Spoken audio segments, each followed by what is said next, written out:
there! Today's topic makes me very upset. Originally, I wanted to make a few videos covering the psychology of a couple FNAF security breach characters, namely Gregory and Vanessa. However, FNAF lore has been uncooperative. There's a lot of unanswered questions regarding those two. So I've been waiting for the FNAF series to give me some answers. And so I sat on this idea for months. But now the community has moved on with the Mimic as the big bad of the series and the main focal point. And I'm realizing, in regards to Vanessa and Gregory, I'm never gonna get the answers I need. I've waited long enough. And so, you know what? I'm just gonna make the video anyways. I'm gonna analyze Vanessa and Gregory to the extent that I can, using the lore that is confirmed. And then I'm gonna explain why the lore is stupid. That's what I really want to say. That's not in the script. It's what I want to say, though. I'm going to explain what parts of the FNAF lore are making me mad and why I can't analyze them to the extent that I want to. And if by the end of this video you are confused, then I will have done my job. Also, I'm going to be talking about the games here pretty much exclusively. The books have a different continuum, and I don't want that muddying what is already a very confusing subject. Let's start with Gregory, our protagonist who is trapped inside the Pizzaplex for some reason. Gregory's motivations? Vague at best. He wants to get out of the pizzeria. I mean, who wouldn't, given that everything in this place wants to kill you? But we never get a clear explanation for why he's there in the first place. Please note that I'm saying clear explanation. I know that there are theorists in the comment section just typing out lore right now. I see you.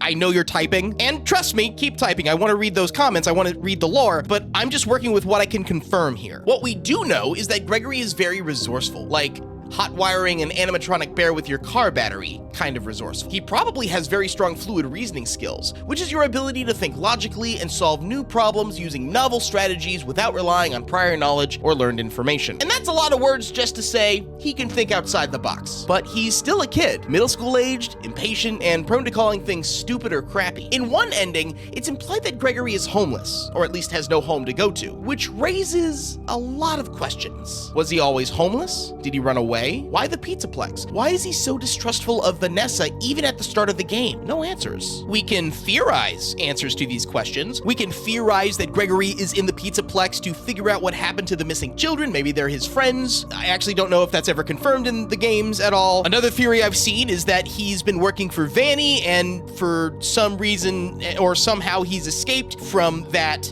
hold that Vanny has on him, and now he's trying to expose Vanny, or now he's just trying to escape from Vanny. I mean, both of these are potentially valid ways of going about explaining why he's in the Pizzaplex, but we don't know for sure. And looking at it from a psychological perspective, these are two wildly different theories, and they would have drastically different implications. To be honest, I don't know for certain whether or not the voice at the end of Ruin actually is Gregory, which again would have lots of implications about Gregory's psyche. I mean, FNAF lore has so many redirections, I have to question everything. If that was Gregory, then he may be not villainous. I guess the word I'm searching for is extremist, like a Thanos thing. Get rid of the few to save the many, get rid of Cassie to trap the Mimic. But again, we can't know for sure. And that's about as far as I can go with everything that I can confirm about Gregory. It's not a lot, but it's what I've got. That rhymed. Fortunately, we get to learn a lot more about Vanessa. So just looking at her at the surface level, for most of the game, she seems like a normal, albeit stressed out, security guard doing her job. Well, at least when she's not dressed as a bunny. According to FNAF AR, if we're treating that as canon, which is already questionable, emails describe her as having a cheerful disposition. She likes cooking, she likes puppies, other stuff that fits the typical feminine stereotype. But at some point, she started showing concerning behaviors, like researching surgical dismemberment, or ordering flowers and chocolate to herself, pretending it's from her made-up boyfriend. There's a lot to unpack there, especially if your search history includes how far can a human being be cut in half before losing consciousness. Well, fortunately, she's in therapy. Mandatory company therapy. Vanessa's therapy tapes in Security Breach paint a very different picture from the bubbly personality described in the FNAF AR emails. The Vanessa we hear in these sessions is defensive, guarded, and deeply distrustful, not just of her therapist, but seemingly of the systems and people around her. She frequently pushes back against any suggestion that she's unstable or unable to handle her issues and past family trauma. At least at the time of these recordings, Vanessa is not emotionally well. She's isolated, highly anxious, and likely depressed. In the later tapes, she starts coming off as paranoid and feels like she's always being watched, which we might assume is Glitchtrap as his influence becomes stronger. Given this information, now the question becomes when did things fall apart for Vanessa? At what point in the timeline did this all happen? I think it's very likely that Vanessa was experiencing depression and anxiety well before the events of Security Breach. It's not uncommon for those with anxiety and depression, if you've had it for such a long time and have lived with it, you start to be able to mask those symptoms and, for a lack of a better word, trick those around you that, oh, everything's fine. If you're really good at masking your symptoms, then outwardly you appear fine, but you may be experiencing inner turmoil. On the other side, it is possible that Vanessa truly was that happy, bright, cheerful person that she was described as in those emails,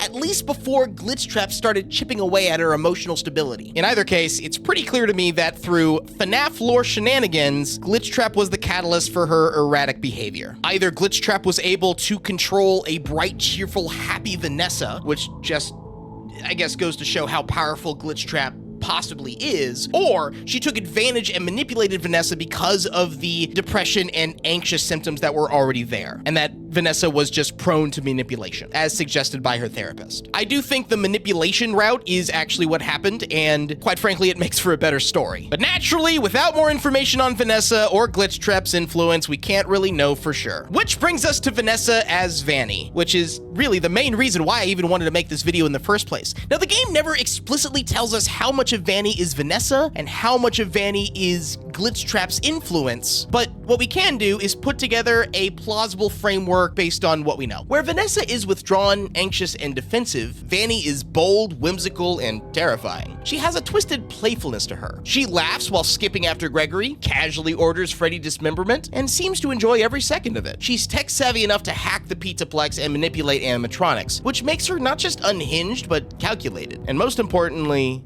she's dangerous. But like Gregory, we're missing that key piece of why is she doing all this? And I don't like the answer because Glitchtrap told her to. I want a little bit more than that, because it does feel like it's a lot more than just mind control here. I see the term corrupted thrown around in theories, and I actually think that's a pretty good term for what we're dealing with here. The problem is, this is now less psychology and better explained by the previously mentioned FNAF lore shenanigans. There isn't any documented disorder for when a sentient computer glitch hacks into your mind. I'm not even really sure what to compare that to. The best I've got is that Glitchtrap somehow manifested dissociative identity disorder in Vanessa, which I guess we'll go ahead and look at. I mean, this is supposed to be a psychology analysis after all, so let's just look at it for fun. Diagnostic criteria for dissociative identity disorder is described as the following. Disruption of identity characterized by 2 or more distinct personality states, recurrent gaps in the recall of everyday events, important personal information, and or traumatic events that are inconsistent with ordinary forgetting. The symptoms cause clinically significant distress or impairment in social, occupational, or other important areas of functioning. The disturbance is not a normal part of a broadly accepted cultural or religious practice, and the symptoms are not attributable to the physiological effects of a substance or other medical condition. But when we try to apply the criteria with Vanny in mind, criterion B really doesn't fit because we don't know to what extent Vanessa is aware of Vanny or how much of the two are the same. We don't know if there's like missing information when Vanny is Vanessa or Vanessa is Vanny. We do know that Vanessa is aware of Vanny to some extent because Vanessa's the one who is ordering the fabric to make the Vanny outfit, but then again, maybe Vanessa was in a fugue state and it was Vanny all along. Who knows? And as for criterion E, I'm not really sure if Glitchtrap counts as a substance or not, because the DSM-5 does not acknowledge possession or ghost corruption. It's kind of like where I landed when I analyzed William Afton in a previous video, which was a fantastic video and you should watch it, shameless plug. At the end of the night shift, game logic kicks in, and FNAF lore shenanigans happen. But given what we know about Vanessa, she wouldn't have developed the Vanny personality alone. I think that Glitchtrap created Vanny. All of that's fine and good. I can work with that. I do my little analysis, you guys like and subscribe, which you should do by the way. Everybody's happy and we can all move on with our lives. There's only one problem. What the hell is that? So according to the fire escape ending,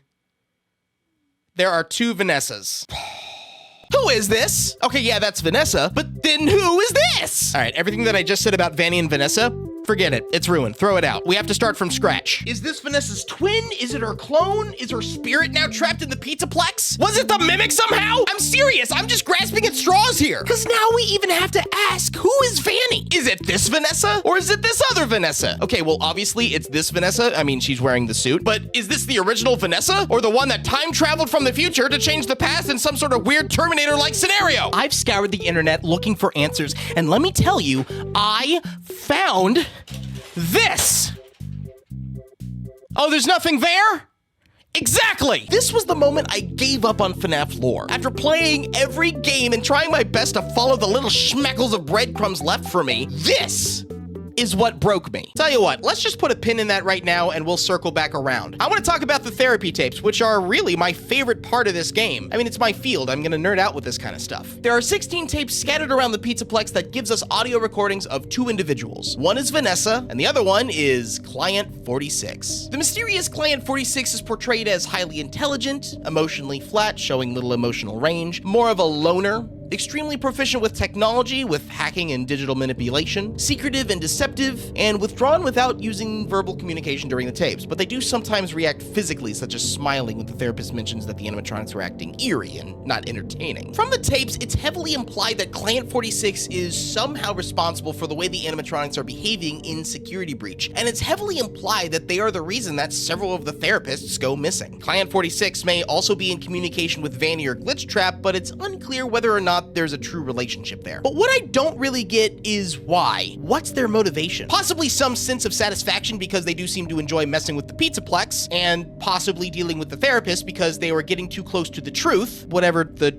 truth is. But what we don't know if all of this was internal motivation or influence from Glitchtrap, at least in some way, shape, or form. FNAF lore has a bad habit of giving few indications of the underlying motivations of its villains. FNAF villains are usually bad because, you know, they're just bad, which I really don't like as the reasoning. The Mimic actually might be the one exception, and that might make for a good video someday, but I digress. So now it all boils down to one question. Who is Client 46? Stop! I already see you typing in the comment section how I'm a big old doofus. We already know who Client 46 is, and that I don't know FNAF lore. That latter part is true. But if you believe that Client 46 is Gregory, I might break your brain with what I'm about to show you, like it broke mine. So let's run with the idea that Client 46 is Gregory, because there is evidence to suggest that it is Gregory. Gregory is highly intelligent and shows some proficiency in technology. Maybe not to the level shown by Client 46, but nevertheless, they are both smart. The way the therapists talk about Client 46 does feel like they're talking to a child, such as referencing timeouts and stating, the chair doesn't really fit you. Client 46 seems to be dangerous, and, well, Gregory did drop Cassie down an elevator shaft. So if Client 46 is Gregory, wow, I want to dig into that brain because that would have so many interesting implications. Maybe Gregory as Client 46 was working with Vanny to some degree, maybe in a Stockholm Syndrome type of way, or maybe Gregory as Client 46 was manipulated by Glitchtrap and is kind of like how Vanessa is Vanny to some degree. However that relationship works, there are interesting options here. This also may give additional motivations to what he did in Ruin. However, there are a few issues with the theory of Gregory being 46. Client 46 is implied to be the reason why the animatronics of Security Breach are acting eerie, or at the very least, Client 46 is aware that the animatronics of Security Breach are acting the way they do. But if Gregory is Client 46, then why is Gregory so confused that the animatronics are acting weird? Client 46 seems to possibly know Vanny or Glitchtrap, but the game's dialogue suggests that the events of Security Breach are the first time Gregory ever meets Vanessa or Vanny. Client 46 visits and hacks the Pizzaplex regularly, while Gregory doesn't seem to have a familiar layout of the building. Their personas don't really match, with Client 46 being quiet and a loner, while Gregory does seem to have friends and does seem more talkative and impulsive. Client 46 is receiving therapy sessions, while Gregory is homeless, so how would Gregory be getting those therapy sessions? As a footnote, there are ways that a homeless person can get therapy, but it's not explained in the game at all. And finally, in some non-English languages, Client 46 is referred to with feminine pronouns, suggesting they are a female. But then again, translations can be inaccurate sometimes. And look, I get that the Gregory in the books has a lot of similarities to Client 46 in the game. For example, the proficiency with technology and high intellect. But with the evidence I'm provided, how can I be sure? The books are a different continuum. So maybe Client 46 isn't Gregory. But if that's the case, now I don't have much to go off of. I have no idea about Gregory's motivations for being in the Pizzaplex, whether he's working for Vanny, whether he's looking for the missing children and being a good guy, or whether he's a villain with deep-rooted issues. I don't know. If Gregory doesn't fit Client 46, and I hate that he might not fit Client 46, we have to look at another option.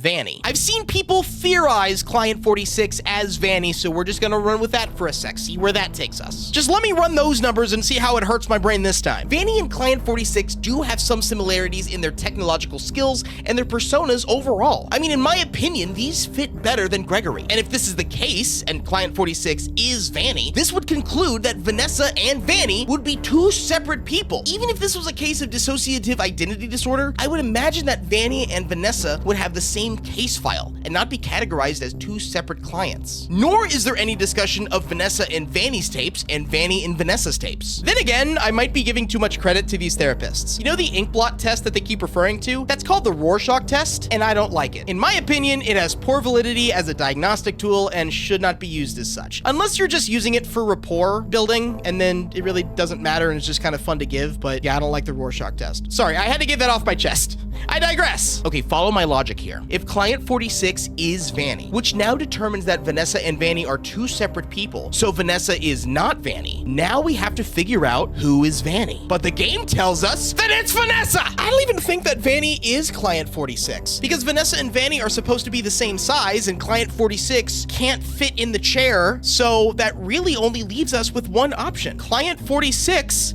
is without a doubt the Mimic! I'm just kidding. I don't know where that leaves us. Overall, my best guess is that Client 46 is Gregory, who, like Vanessa, was corrupted by Glitchtrap and has a whole evil Gregory persona that even he isn't aware of. But there's nothing concrete to build on. I don't have any confirmed evidence, just conflicting evidence. And that still doesn't explain the second Vanessa. It's probably Vanessa's evil twin sister, but I don't know what that means. Vanessa is Vanny, but she's also not Vanny? What is going on? The theorist in me wants to analyze the possibility of an evil twin who disguises herself as Vanessa and skulks around the Pizzaplex doing Glitchtrap's bidding and has Vanessa order the costume fabric. But following this trail would reverse everything I've done about Vanessa being Vanny, because I think Vanessa is Vanny, but also now I don't. Nothing makes sense, and my brain hurts. And now we've come full circle in the brain-melting unsolvable puzzle that I've been working on for months. And if you're confused, good, I think. Because now you know how I feel. Hopefully you can see how it's nearly impossible to do a clean psychological analysis on either Gregory or Vanessa, just given the missing information we have. Or the contradicting information. I mean, hell, I had to rewrite the script every time I found a new contradiction. If I missed something or left something out or got something in the lore wrong, please let me know in the comment section. Or just tell me your theories. Maybe you're seeing something that I didn't consider. On a positive note, this whole endeavor gave me a new idea for another analysis video.